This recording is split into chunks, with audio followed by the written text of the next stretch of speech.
লাল পলাশের মাটি পুরুলিয়া। রাজ্য পর্যটন মানচিত্রে দীঘা, পুরী, দার্জিলিংয়ের পাশাপাশি সমান তালে তাল মিলিয়ে পর্যটকদের মনে অনেকখানি জায়গা করে নিয়েছে লাল মাটির এই জেলা। কম বেশি সারা বছরই পর্যটকদের আনাগোনা লেগে থাকে পুরুলিয়ায়। ঋতু পরিবর্তনের সাথে সাথে এই জেলার রূপ পরিবর্তন হয়, আর তাই তো হালকা শীত গায়ে মেখে রূপসী অযোধ্যার টানে ছুটে আসছে পর্যটকরা। ডিসেম্বরের শুরুতেই পুরুলিয়ার অযোধ্যা পাহাড়ে পর্যটকদের ঢল নামতে শুরু করেছে। মিঠে রোদ ও শীতের কনকনানির সঙ্গে পাহাড়, জঙ্গল, ঝর্ণার মেলবন্ধনে যেন অন্য রূপ পুরুলিয়ার। আর এই রূপের টানেই শীতের শুরুতেই হাউসফুল পাহাড়।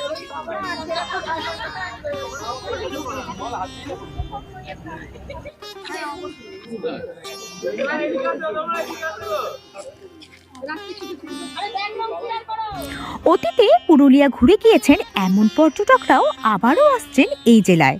শীতের আমেজ গায়ে মেখে তারা পুরুলিয়ার আনাচে কানাচে ঘুরে দেখছেন। আর এই হালকা শীতে যেন আলাদা চোখ টানছে পুরুলিয়া।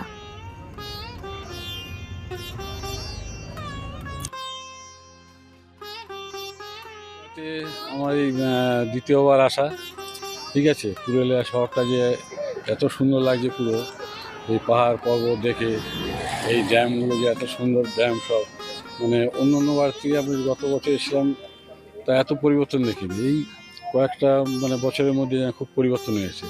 এবার কি প্রথমবার আসছেন? না, এটা আমার হচ্ছে দ্বিতীয়বার, ঠিক আছে। এটা দ্বিতীয়বার হয়েছে পুরো। এর আগের বছর এসেছিলাম, তা দ্বিতীয়বার। এবার সেই তুলনায় ঠান্ডাটা যেন কম আছে। এই যে ডিসেম্বর মাস পড়ে গেল, ঠান্ডার একটা নেই এখন।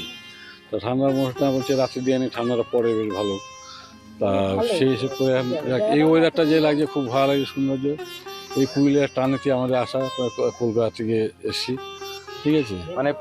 ডিসেম্বর মানেই চলতি বছরকে বিদায়, নতুন বছরের অপেক্ষা। তাই ডিসেম্বরের মাঝামাঝি সময় থেকেই রীতিমতো ফেস্টিভ মুডে থাকে এই জেলাও। তাই বড়দিন ও নতুন ইংরাজি বছরের বুকিং চলছে পুরোদমে। অযোধ্যা থেকে বিশ্বজিৎ সিং সর্দারের রিপোর্ট, পুরুলিয়া মিরর।